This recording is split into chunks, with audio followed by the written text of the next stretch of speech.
Seguimos acompañándote en esta tarde. Ya le damos la bienvenida al doctor Juan Carlos Villamayor, secretario de las Personas Mayores, que nos acompaña en esta jornada con una elegancia que no se la pueden perder. Efectivamente, viene, me parece que salió de Agustino y vino para acá. ¿Cómo estás? ¿Qué tal? ¿Cómo andás, Mabel? Bien de verte, bueno. Bien de compartir este espacio de palabras mayores con nuestros queridos adultos mayores, con la conductora estrella de la televisión y la radio salteña. Pero hoy más que elegante, como siempre, porque cuando te viste Agustino no te queda otra que ser elegante, o si estás de sport, estar canchero. También. Viste, hasta a mí me logran poner elegante, imagínate.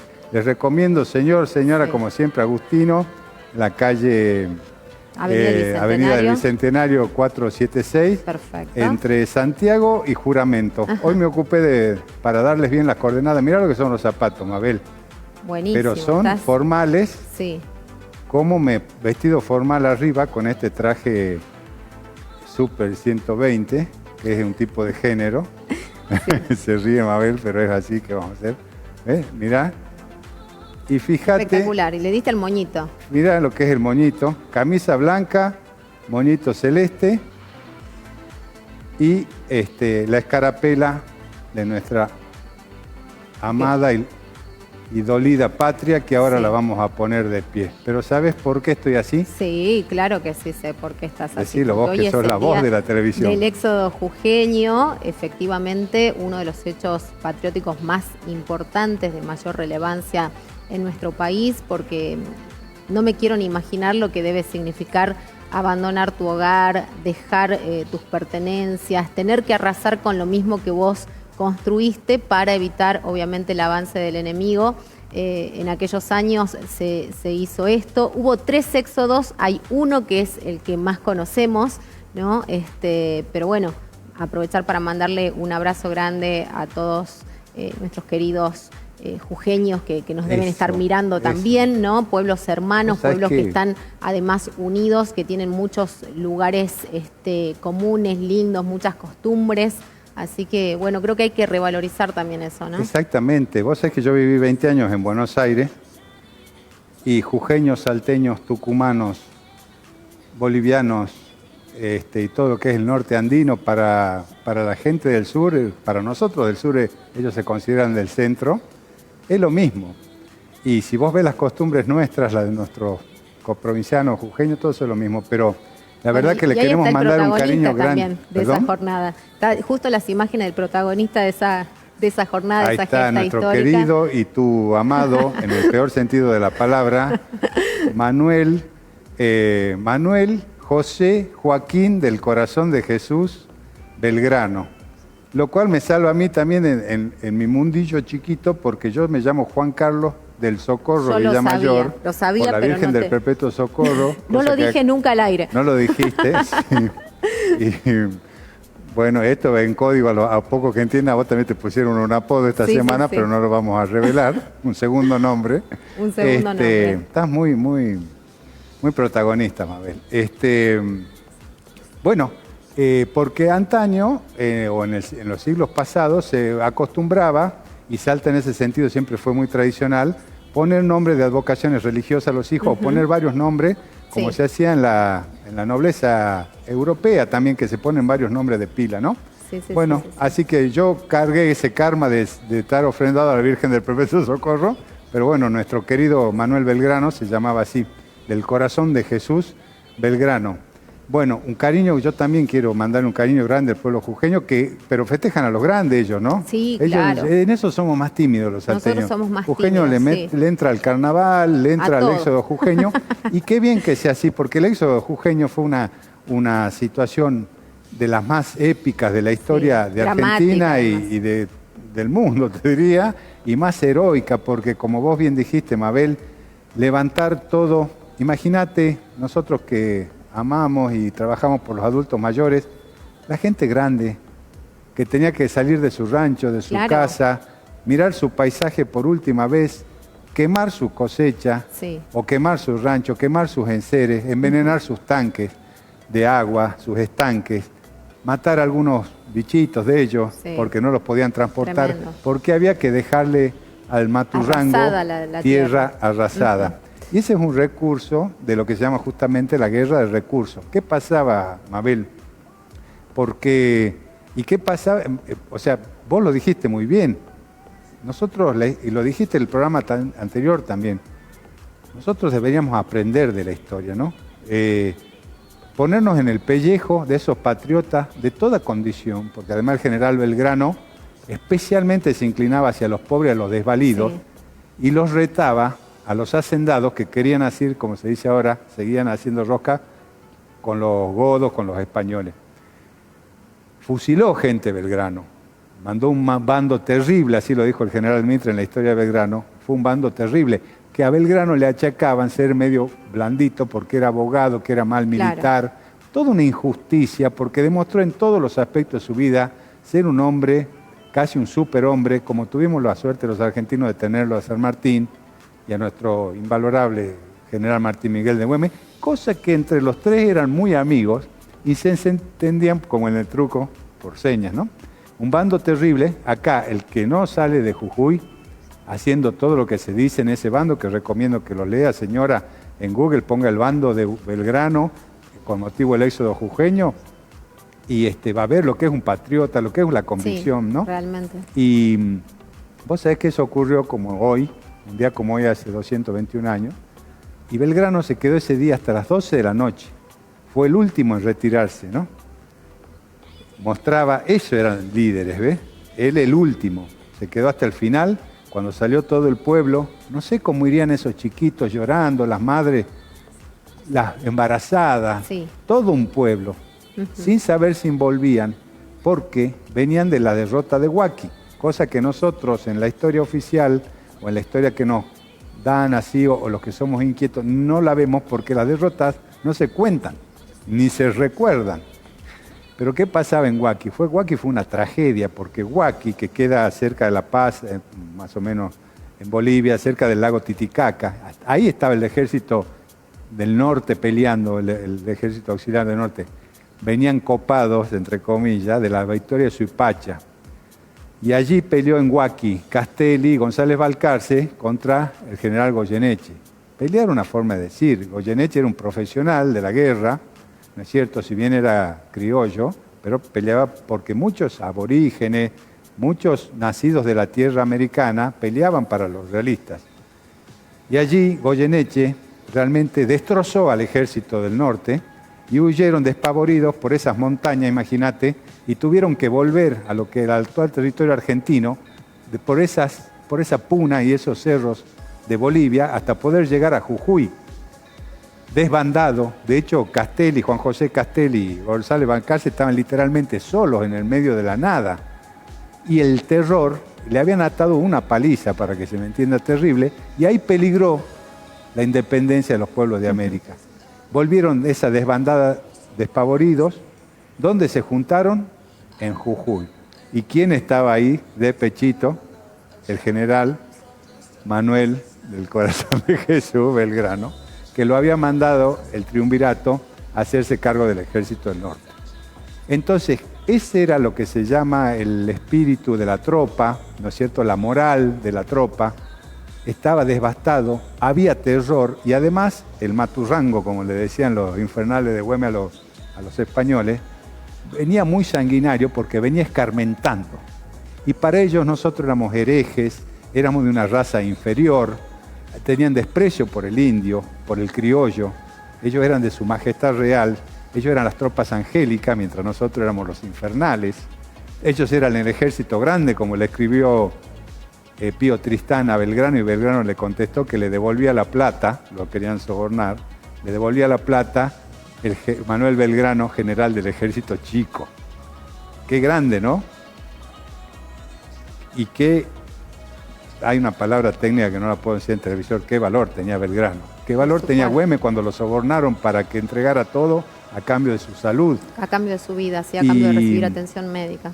Y resulta que, bueno, ahí estaba don Manuel Belgrano con ese terror, y entonces Belgrano tenía que volver a parar al pueblo patriota para volver a enfrentar a los españoles, además peleado con el triunvirato, que era manejado, si bien no era triunviro, era Rivadavia, que es el archienemigo, desde mi humilde punto de vista, de de toda la gesta emancipadora, porque a Belgrano le escribió duramente y le reprochó haber enarbolado la bandera en lo que hoy es el monumento a la bandera en Rosario de Santa Fe. ¿No es cierto? Que Belgrano creó las baterías, la artillería Libertad e Independencia y hizo flamear por primera vez la bandera celeste y blanca.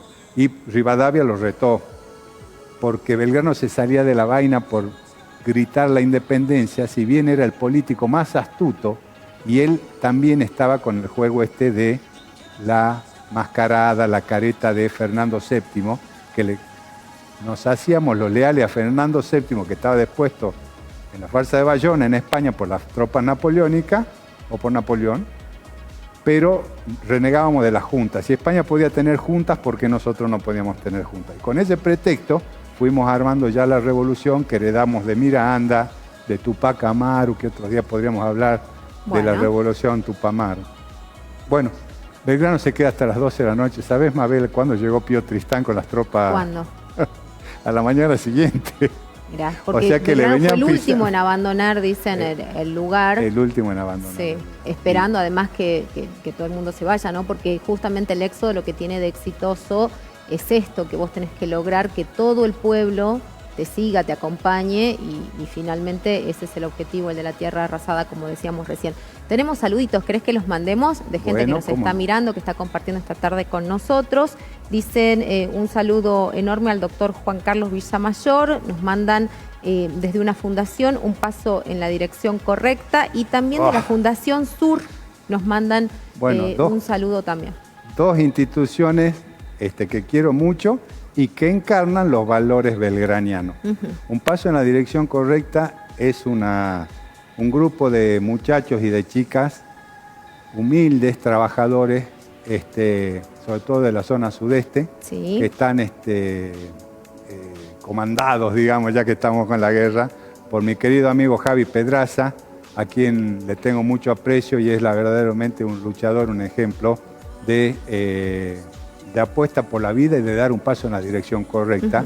Le mando un cariño a él, a toda su gente, a toda la zona sudeste, que ya no vamos a estar viendo, porque también estamos en batalla por algunos principios sociales y algunos principios republicanos que están muy en peligro en estas instancias electorales. Bueno. Como por ejemplo, vamos a dar nuestro esfuerzo por sostener el artículo 14 bis de la Constitución, que recomiendo a los televidentes que lo lean y repasen si lo quieren derogar o lo quieren tener. Una cosa, Mabel, y la Fundación Sur...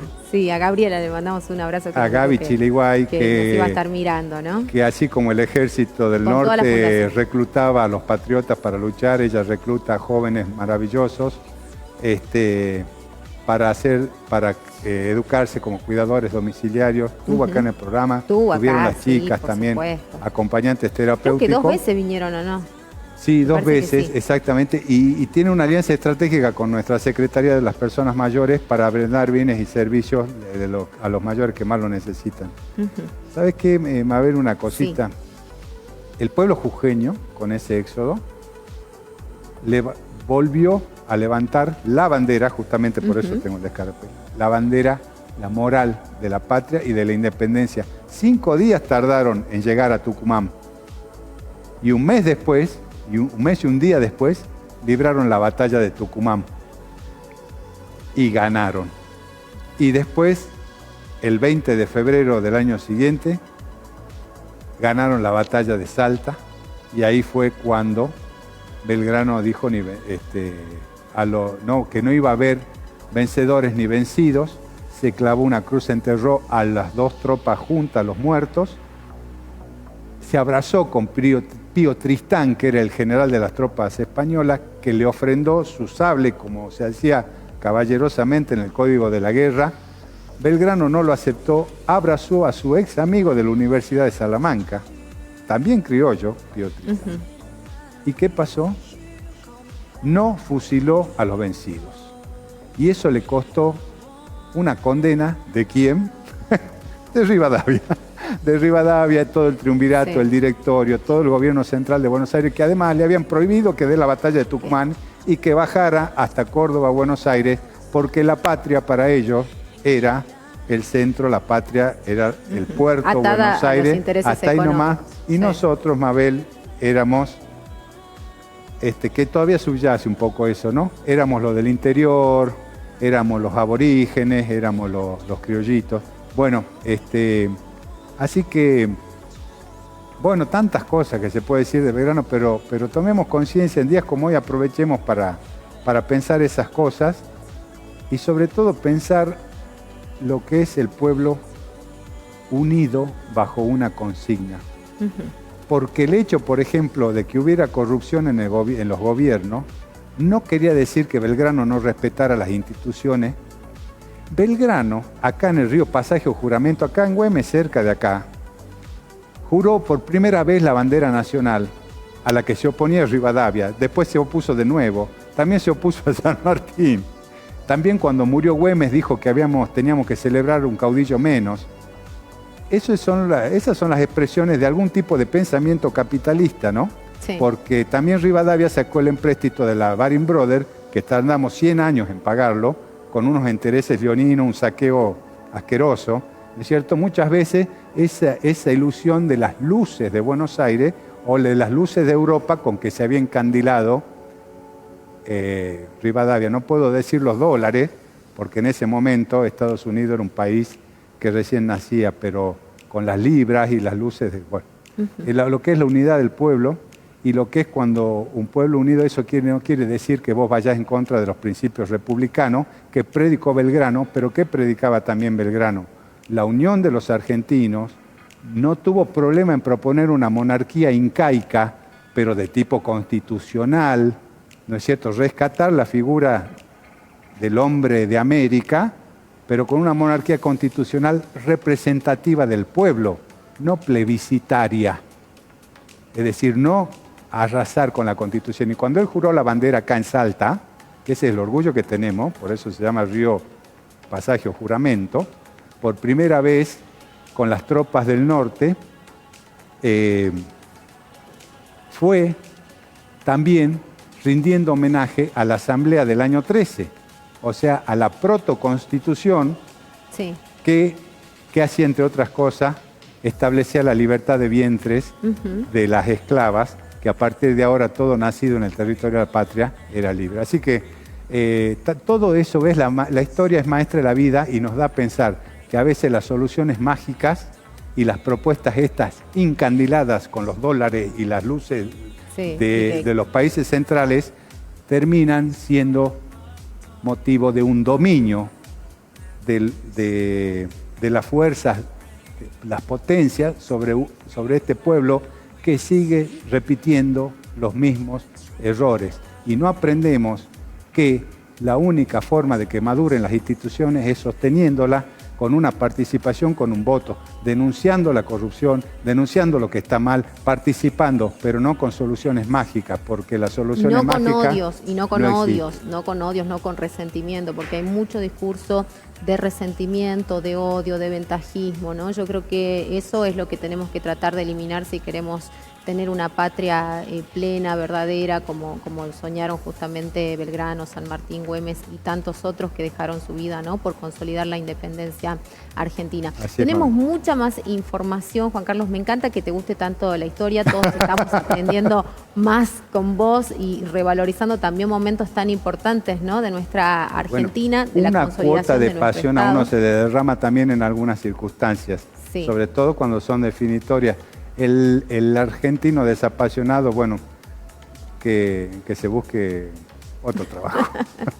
Bueno, tenemos info también de lo que ha pasado en estos días, porque has estado con actividades propias de la Secretaría, has estado acompañando incluso a distintas, como decía, actividades que se han llevado adelante. Claro. Una tiene que ver con el Centro de Jubilados Ferroviarios, ¿no? Pero también hubo algo más, porque hubo una celebración religiosa en medio.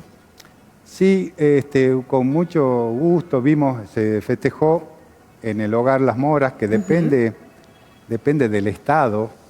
Es una institución que solventa el Estado provincial, sí, ¿no es cierto? Ahí está, mirá. Para que tengan un techo, para que tengan una familia y para que puedan vivir dignamente nuestros adultos mayores en condiciones de necesidad.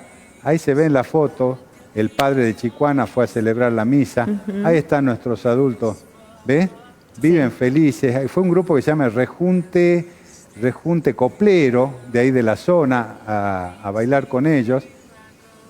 Sí. Qué buena foto la de Rocky, ¿qué tiene que ver con todo eso? No sé, pero me pareció fantástica. Bueno, esa por favor, a los chicos del que monitorean esto, que la rescaten porque es buenísima. Ese es Miki, el director técnico de Rocky.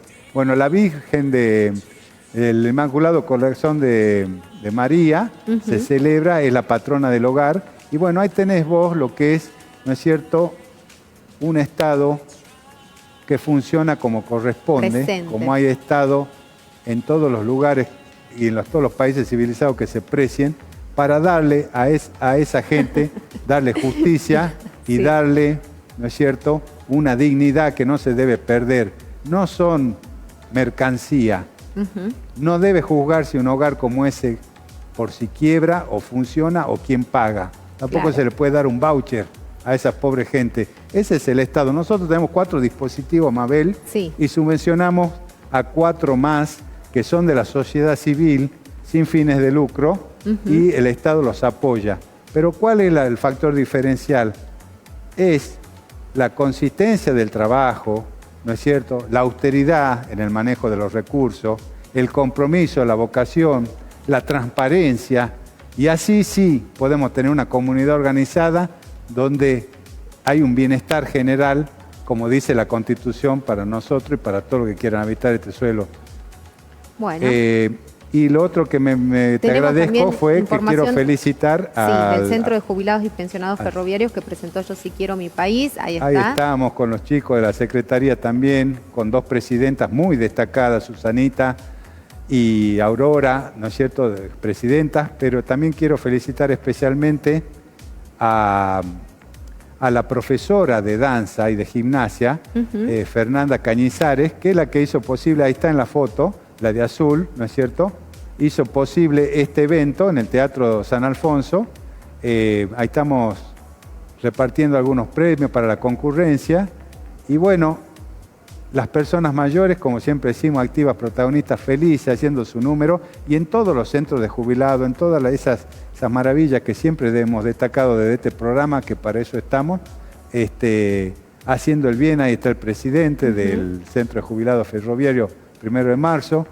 Bueno, toda una maravilla y todos de acuerdo en que unidos podemos construir un tejido social, comunitario, solidario y un país donde nos reconozcamos y todo no sea cuestión de plata. Perfecto. Y eso sí, bajo el manto de la transparencia y la corrección en el manejo de la cosa pública.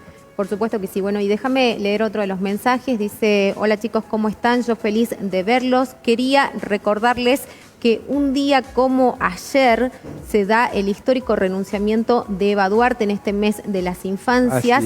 También recordar que ella fue pionera y que inspiró incluso al mismo Walt Disney con la ciudad de los niños, ¿no? Efectivamente, que queda en Berazategui. Sí, una vez hablamos de eso. Sí, el renunciamiento de Eva a mí me emociona mucho, porque dice renuncio a los honores y no a la lucha. Pero gracias a esa oyente, qué lindo, ¿no? Qué lindo cuando en un momento dado de la historia argentina se levantó la bandera de los humildes, se les aseguró, como dice el artículo 14 bis, que es hijo de Eva Perón.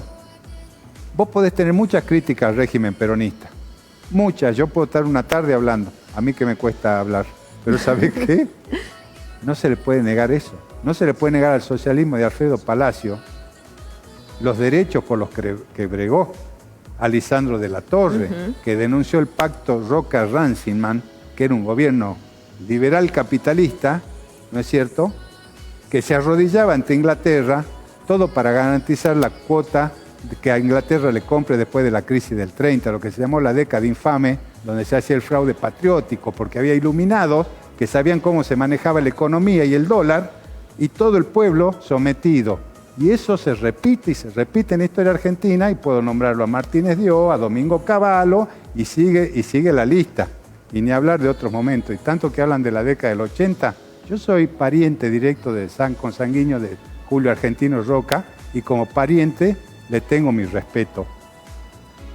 Pero no se puede negar, como hablábamos en el otro programa, que cuando en la época del centenario, en la época de oro, entre comillas, Argentina, donde éramos una potencia mundial, ¿no es cierto?, económica, también estaban las clases sometidas, los anarquistas que empezaron a llegar y se hizo la ley de residencia para echarlos. ¿Y sabe cuál era la vileza? Los echaban a ellos, pero las dejaban a las familias acá, los proscribían.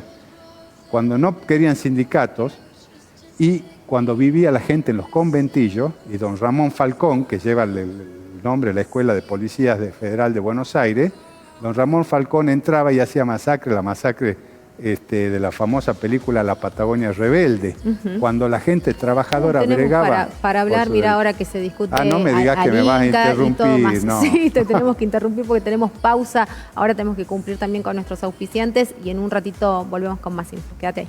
Ay, me olvidé.